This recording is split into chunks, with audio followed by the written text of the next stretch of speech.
오늘 우리에게 주신 하나님 말씀 요한복음 16장 1절로 15절까지의 말씀입니다. 다 찾으신 줄 알고 제가 봉독해 드리도록 하겠습니다. 내가 이것을 너희에게 이름은 너희로 실족하지 않게 하려 함이니 사람들이 너희를 출교할 뿐 아니라 때가 이르면 무릇 너희를 죽이는 자가 생각하기를 이것이 하나님을 섬기는 일이라 하리라. 그들이 이런 일을 할 것은 아버지와 나를 알지 못함이라.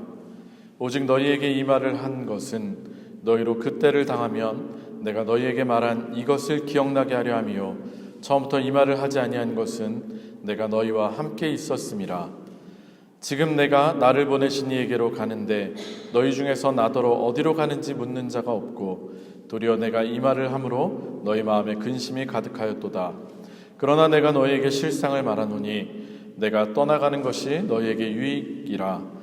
내가 떠나가지 아니하면 보혜사가 너희에게로 오시지 아니할 것이요 가면 내가 그를 너희에게로 보내리니 그가 와서 죄에 대하여 의에 대하여 심판에 대하여 세상을 책망하시리라. 죄에 대하여라 함은 그들이 나를 믿지 아니하며 의에 대하여라 함은 내가 아버지께로 가니 너희가 다시 나를 보지 못하며 심판에 대하여라 함은 이 세상 임금이 심판을 받았음이라. 내가 아직도 너희에게 이를 것이 많으나 지금은 너희가 감당하지 못하리라. 그러나 진리의 성령이 오시면 그가 너희를 모든 진리 가운데로 인도하시리니 그가 스스로 말하지 않고 오직 들은 것을 말하며 장래일을 너희에게 알리시리라. 그가 내 영광을 나타내리니 내 것을 가지고 너희에게 알리시겠음이라. 무릇 아버지께 있는 것은 다 내 것이라. 그러므로 내가 말하기를 그가 내 것을 가지고 너희에게 알리시리라 하였노라. 아멘. 이는 살아계신 하나님의 말씀입니다. 다 자리에 앉으시겠습니다. 제가 기도합니다. 하나님 감사합니다. 우리와 늘 함께 하시고 특별히 우리의 연약함을 아시는 주님께서 성령님을 우리에게 보내주심을 감사합니다. 우리의 힘과 능력으로 할 수 없음을 인정하며 우리의 연약함과 우리의 무지함을 주님 앞에 내어놓고 성령님께서 깨우쳐 주시는 진리로 우리들 주의 길을 걸어갈 수 있도록 도와주시옵소서. 오늘도 부족한 종 주님의 말씀 들고 단위에 섰습니다. 하나님 연약한 종의 모습은 가려주시고 오직 주의 말씀만이 온전히 선포되게 하여 주시옵소서. 예수님의 이름으로 간절히 기도합니다. 아멘. 할렐루야. 할렐루야. 반갑습니다. 오늘도 주님 전에 나오신 여러분들에게 하나님의 은혜와 또 하나님의 성령이 특별히 임하시기를 주의 이름으로 축원합니다. 오늘도 말씀을 통해서 하나님의 음성 들으시고 깨닫고 결단하시는 귀한 시간이 되시기를 특별히 주님의 이름으로 축원합니다. 오늘은 우리 기독교 절기 중에서 중요한 절기 중에 하나인 어떤 날입니까? 성령 강림주일 맞습니다. 독일어로 핑스턴이라고 하죠. 네, 맞습니다. 네. 그래서 그동안에 제가 계속해서 진행해 오던 말씀이었던 팔복의 말씀을 잠시 중단을 하고요. 오늘 한 주 쉬고 성령님에 대한 말씀을 나누면서 은혜를 나누고자 합니다. 특별히 오늘의 말씀을 통해서 저와 우리 성도님들 모두에게 주님의 성령이 충만하게 임하셔서 우리로 하여금 참다운 주님의 제자가 되는 역사가 일어나기를 주님의 이름으로 축원합니다. 아멘. 네, 사모하는 마음으로 우리 한번 말씀을 들으시기 바랍니다. 우리들은 처음 예수님의 복음을 접하고 그리고 예수님을 구주로 고백하면서 신앙생활을 시작하게 됩니다. 다 맞죠? 다 그렇게 시작하셨죠? 특별히 예수 믿고 구원받았다라고 하는 그 이신칭의의 믿음을 통해 구원을 받은 이후에도 우리의 삶은 계속 이어집니다. 무슨 말씀이냐면 우리가 예수님을 믿고 구원을 받았다라고 해서 우리가 하늘나라로 바로 뿅 하고 사라지는 것이 아니라는 말입니다. 우리는 구원을 받고 나서도 여전히 육신을 입고 이 세상을 살아갑니다. 그렇다고 한다면 예수님을 나의 구원하신 나의 구주로 고백하고 구원을 받기 전과 그리고 구원받고 난 이후에 삶에 어떠한 변화가 있을까요? 어려서부터 모태신앙으로 하나님을 믿고 또 예수님을 믿으신 분들은 그런 극적인 변화가 없다라고 나에게는 그런 극적인 변화가 없다라고 하실 분들도 있겠지만 진짜로 거듭난 신앙인이라고 한다면 반드시입니다. 반드시 예수님을 정말로 구주로 고백하기 전과 후에 확실한 변화가 있어야만 합니다. 만약에 아무리 생각해도 나에게는 그러한 변화가 없다라고 생각하시는 분들이 계시다면 아마도 둘 중에 하나일 것입니다. 먼저는 워낙에 처음부터 예수님의 말씀대로 살아오신 그런 분들이시거나, 아니면 안타깝게도 정말로 예수님을 만나서 예수님을 믿음으로 인해서 거듭남의 체험을 아직까지 하지 못하신 분이거나 말입니다.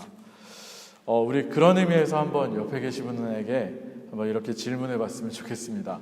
먼저는 전제가 확보되어야 하니까 이렇게 묻겠습니다. 우리 옆에 분에게 이렇게 한번 질문해 보세요. 정말로 예수님을 당신의 구주로 믿으십니까? 한번 여쭤보세요. 네, 부끄러워하지 마시고. 네. 그리고 자신 있게 대답하시기 바랍니다. 한 번 더 물어볼게요. 정말로 예수님의 십자가 대속의 은혜로 구원 받으셨음을 믿으십니까? 이거 굉장히 중요한 질문이에요. 네. 자, 방금 이 질문들에 다들 확실하게 아멘이라고 대답을 하셨다라고 한다면, 만약에 아멘 못하신 분이 있다면 하루속히 아멘이라고 고백할 수 있는 은혜가 있길 바랍니다. 그런데 만약에 확실하게 아멘이라고 대답을 하셨다라고 한다면 이제 우리가 원래 하려던 질문을 할 수 있게 됩니다. 이번에는 이렇게 한번 질문해 봤으면 좋겠습니다. 예수님을 구주로 고백하고 구원함을 받은 후에 당신의 삶에 무엇이 변하셨습니까? 우리 앞에 거 떼놔도 돼요. 옆에만 물어보세요. 당신의 삶에 무엇이 변하셨습니까? 예수님 믿고 당신의 삶이 달라진 것이 있습니까? 공격하라는 건 아니고요. 서로를 공격하라고 묻는 건 아니고요. 사실 우리가 예수님을 믿고 구주로 영접한다고 하는 것은 단순히 예수님께서 내 죄를 사하여 주시고 나를 구원하여 주셨다는 그 사실을 아는 것만을 의미하는 것은 결코 아닙니다. 진짜로요, 예수님을 구주로 영접한다는 것은 우리의 삶의 가치관이나 삶의 모습이 이전과는 완전히 달라진다는 것을 의미하는 것입니다.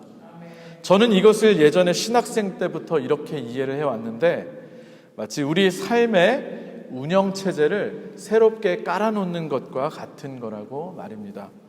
마치 컴퓨터를 새로 구입을 하고 작동하는 운영체제를 무엇을 설치하는가에 따라서 컴퓨터가 작동되는 방식과 원리가 달라지는 것처럼, 예수님을 믿는다라고 하는 것은 우리의 삶을 운영하는 작동 방식을 예수님이라고 하는 새로운 운영체제를 설치하는 것과 같은 것입니다.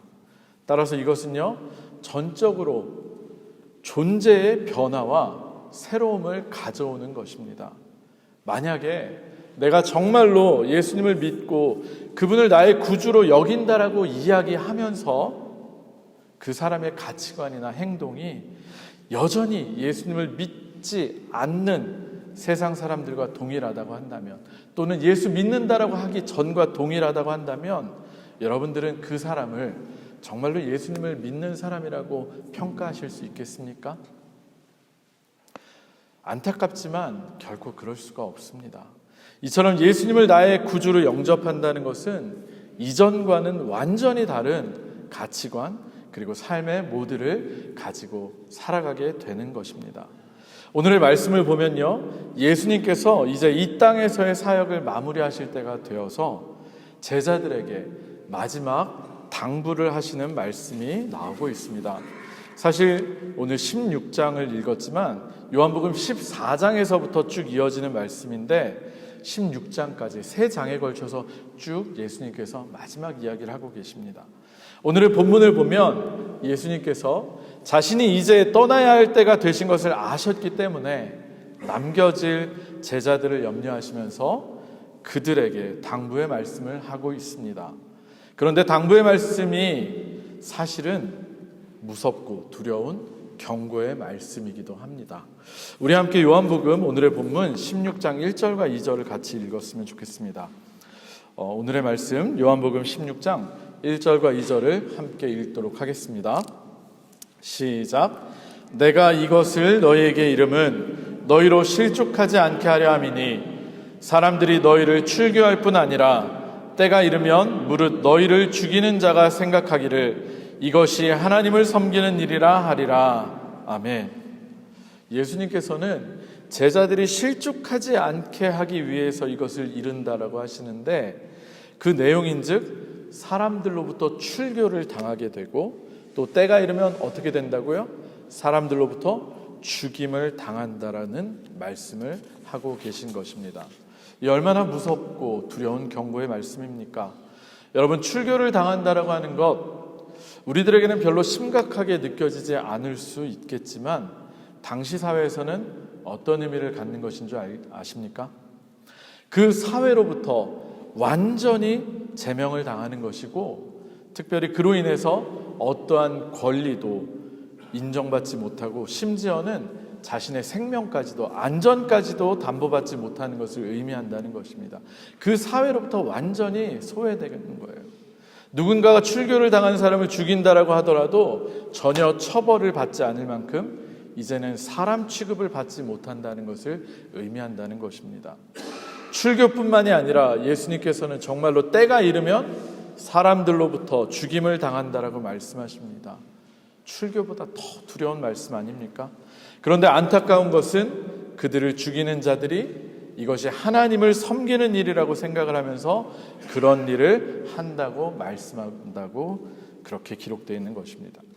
여기서 하나님을 섬기는 일이라고 번역되어 있는 것을 원어적인 의미로 다르게 이야기를 해보면 하나님을 예배하는 일이라고 원래는 번역이 됩니다. 곧 이는 예수님을 믿는 사람을 잡아다가 하나님께 마치 제물로 바치는 것처럼 그렇게 그들을 죽이는 일을 한다라는 것을 의미합니다. 여러분이 얼마나 두렵고 무서운 이야기입니까? 사랑하는 성도 여러분, 그런데요, 예수님께서 제자들에게 이렇게 말씀하신 일들이 후에 실제로 일어났습니까? 아니면 그냥 경고로만 그치고 말았습니까? 여러분, 네? 여러분들께서 잘 아시는 것처럼 예수님의 제자들은 예수님을 믿는다는 것 때문에 박해당했고 핍박을 받았고요, 거의 대부분의 제자들이 순교를 당하고 말았습니다. 그리고 이처럼 제자들을 죽이는 것을 하나님을 섬기는 일이라고 생각하면서 한다고 말씀하셨는데, 우리 예수님을 만나고 변화되기 전에 바울의 모습만 생각해 보셔도 어떻게 그들이 그 일을 했는지를 딱 이해가 되실 것입니다. 얼마나 열심히 예수 믿는 사람들을 잡아들이고 또 죽이려고 최선을 다했습니까? 예수님의 이 경고 말씀은 정말로 오래지 않아서 실현이 되고 말았습니다. 따라서 예수님께서는 자신이 떠나고 나서 제자들에게 일어날 이런 두려운 일들로 인해서 그들이 실족하지 않게 하기 위해서 미리 이 말씀을 전해주고 계신 것입니다. 그러면서 이런 일들이 일어나는 이유에 대해서도 말씀해주고 계신데, 그 이유를 우리는 3절을 통해서 알 수 있습니다. 우리 함께 3절의 말씀도 같이 읽었으면 좋겠습니다. 요한복음 16장 3절입니다. 3절 같이 읽습니다. 시작. 그들이 이런 일을 할 것은 아버지와 나를 알지 못함이라. 아멘. 그들이 왜 이런 일을 한다고 합니까?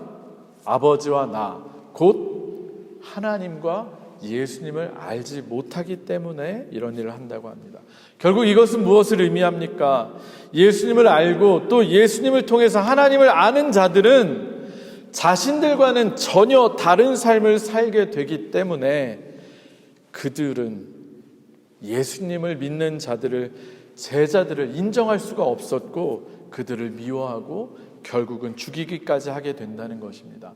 하나님을 제대로 알고 예수님을 알게 된 자들은 전혀 다른 삶을 살기 때문에 그들의 눈에는 가시처럼 보이고 죽이고 싶어하는 그런 모습이 된다는 것입니다.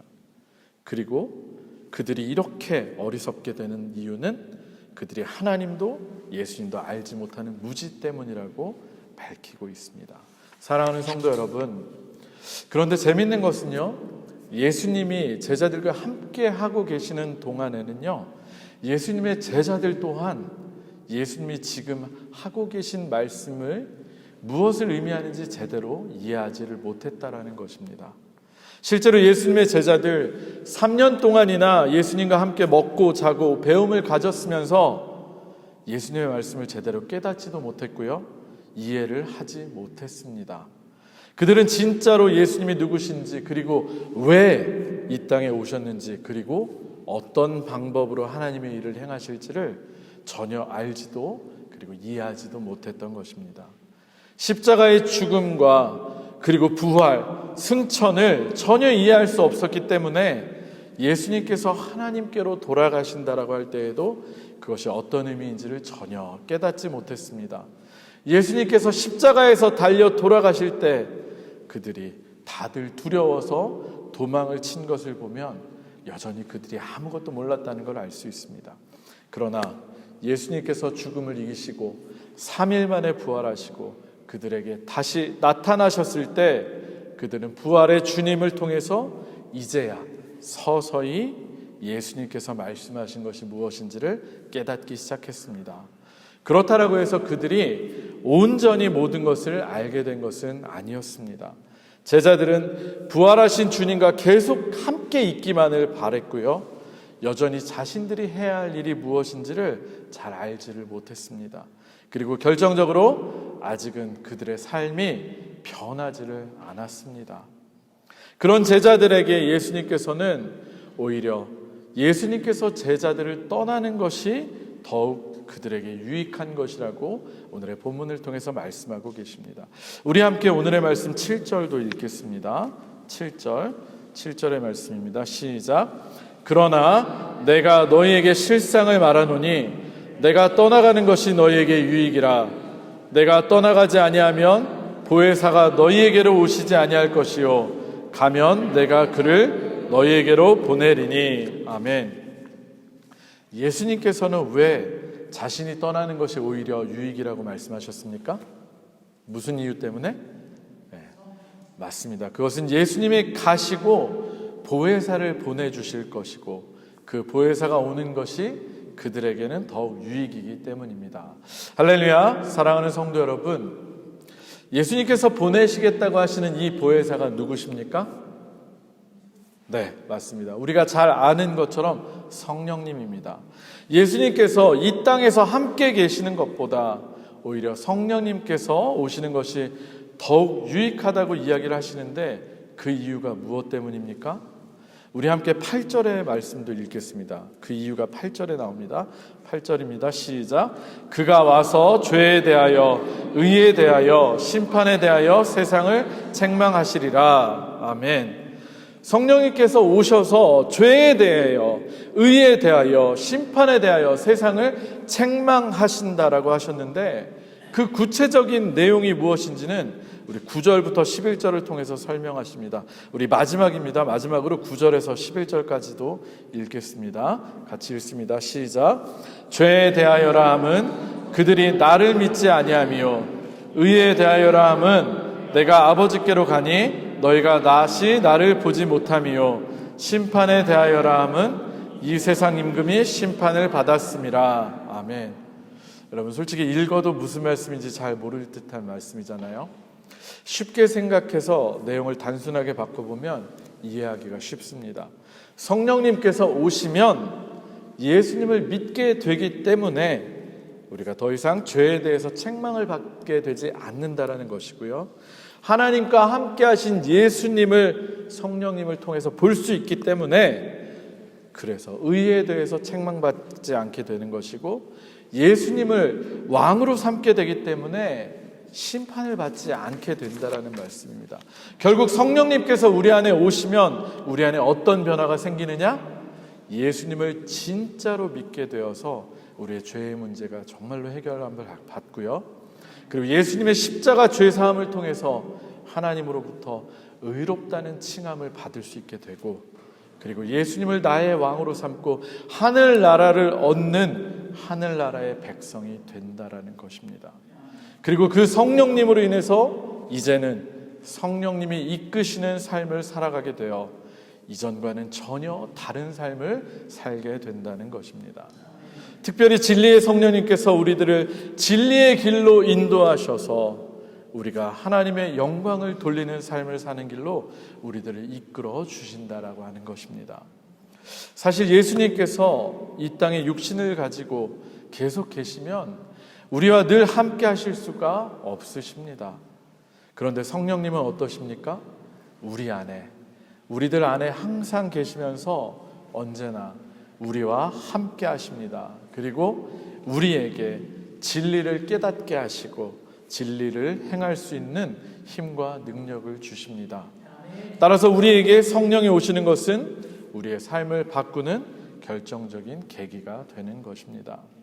실제로 여러분, 초대교회의 역사를 보면 어떻습니까?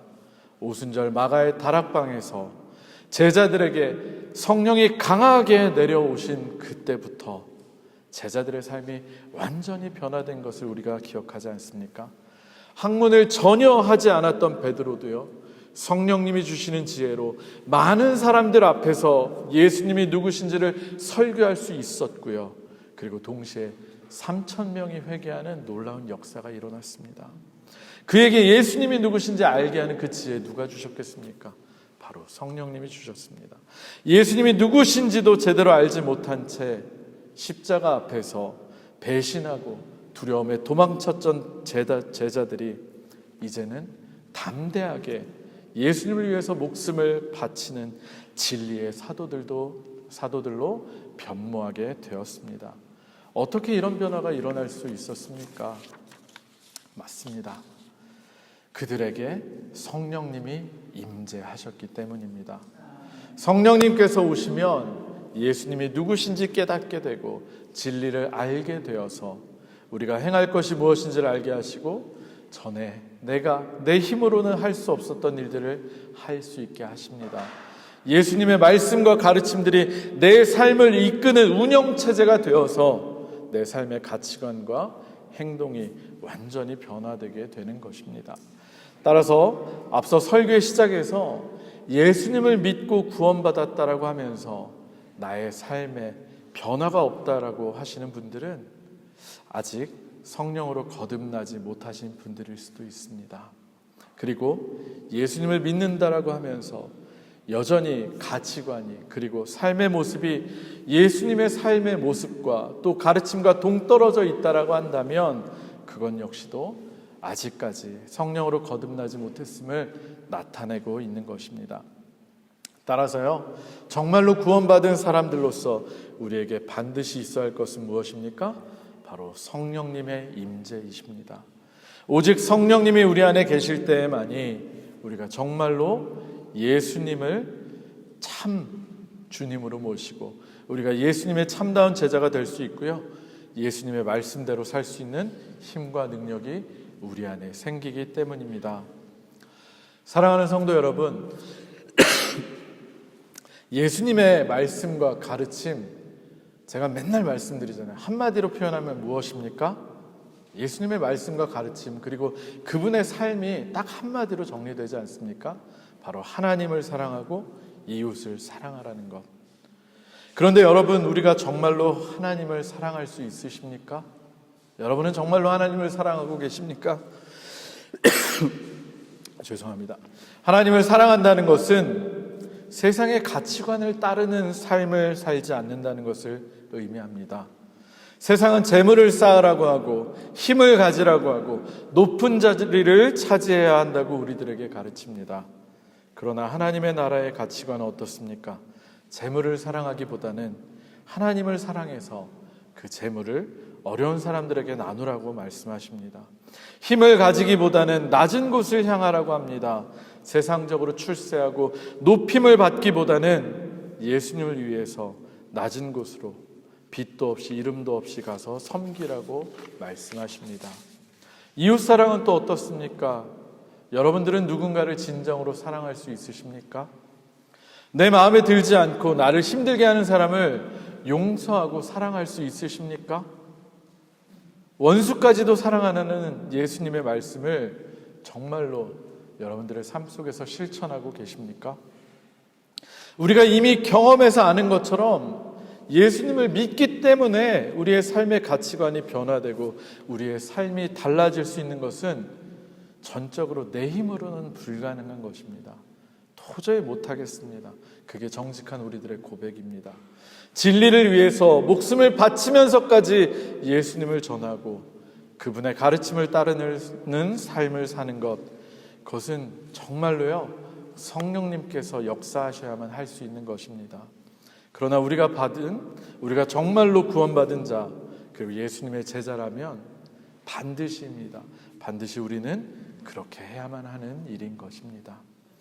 저는 저와 여러분들이 정말로 성령님을 통해서 예수님을 제대로 알게 되시고 우리의 삶이 정말로 진리를 위해 살아가는 삶으로 변화되시기를 간절히 바라고 또 바랍니다. 말씀을 마무리하도록 하겠습니다. 해마다 성령 강림절이 되면요, 오순절 마가의 다락방에 임했던 성령님의 이야기, 드라마 같지 않습니까? 막 성령의 불꽃처럼 막 불에 갈라지는 여가 휘야 네? 그런 이야기들을 하고 그 의미들을 또 가르쳐 줍니다. 우린 또 머릿속으로는 잘 알잖아요. 그게 무슨 의미인지. 그런데 우리에게 정말로 중요한 것이 무엇인 줄 아십니까? 과거의 사도들에게 일어났던 일들을 아는 것이 아니라 실제로 내 안에 성령님께서 오셔서 실제로 나의 삶이 변화하는 것, 이것이 정말로 중요한 것입니다. 어쩌면 예수님께서 제자들에게 말씀하신 것처럼요, 우리가 예수님을 믿는다는 것 때문에 박해를 당하고 핍박을 당하는 시대가 다시 올지도 모릅니다. 아니, 지금도 사실은 이 세상 어딘가에서 그런 일을 당하고 있는 그런 그리스도인들도 많이 있습니다. 우리가 눈 감고 있고 우리가 모르고 있어서 그렇지, 지금도 정말로 제대로 예수 믿는다면 이 세상의 저항이 만만치가 않습니다.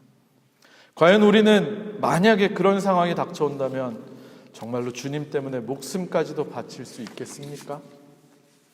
순교는 고사하고요, 정말로 우리가 예수님을 믿는다라고 하면서도 우리의 삶의 모습이 과연 얼마나 진리를 위해 살아가고 있고요, 또 예수님이 말씀하신 좁은 길을 걷는 삶을 사는 삶인지를 다시 한번 돌이켜보기를 주님의 이름으로 축원합니다.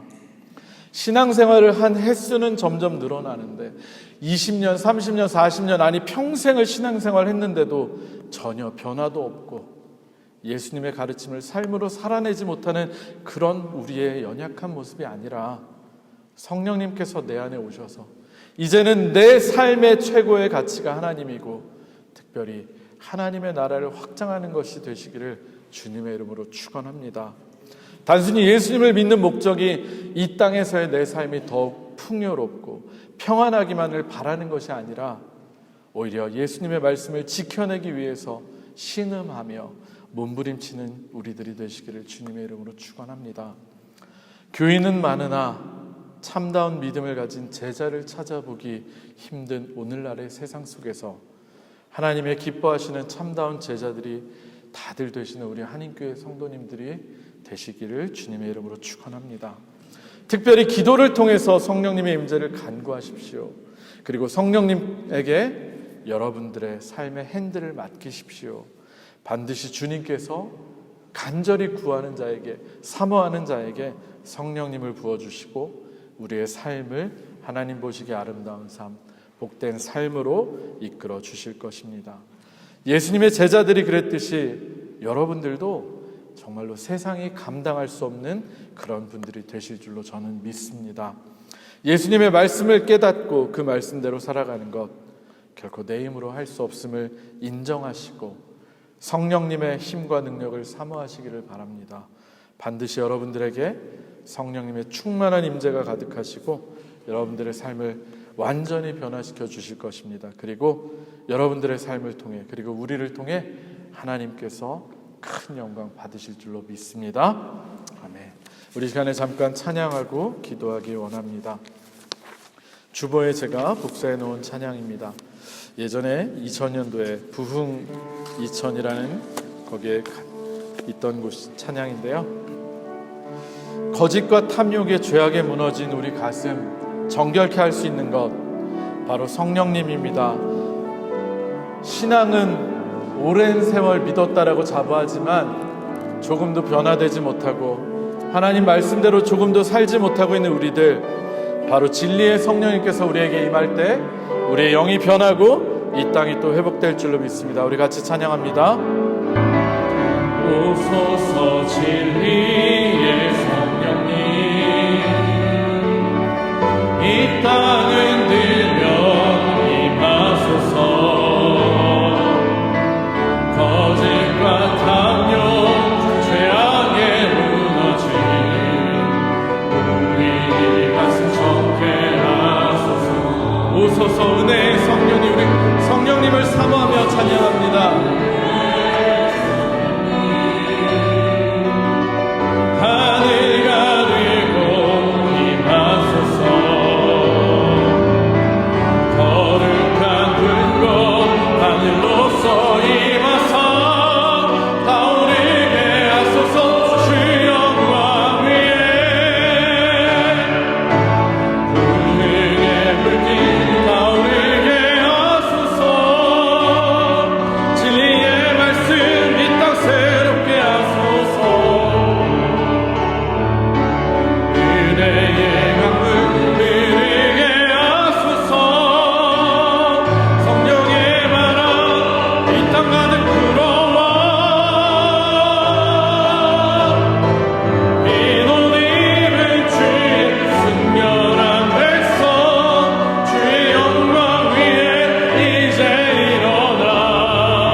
우리에게 참다운 지혜를 깨닫게 하시고 우리의 마음을 고치시고 우리가 정말로 주님의 말씀대로 살아가기 위해선 정말로 성령님이 임하셔야 합니다. 여러분, 우리 이제는 변화해야 되지 않겠습니까?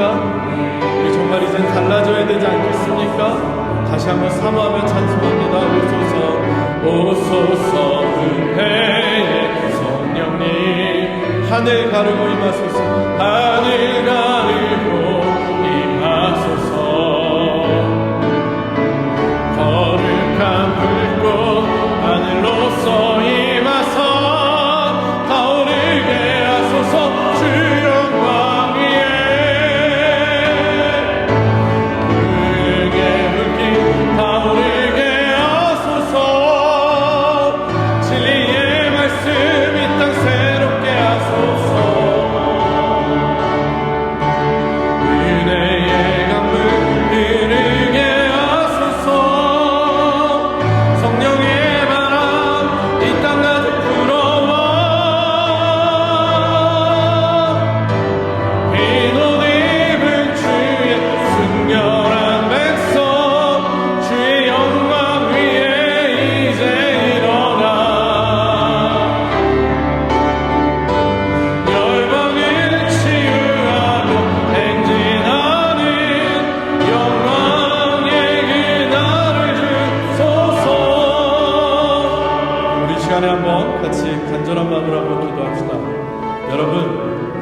신앙생활하면서 성령님 없이 신앙생활하는 게 얼마나 힘들고 어려운 건지 여러분 아십니까?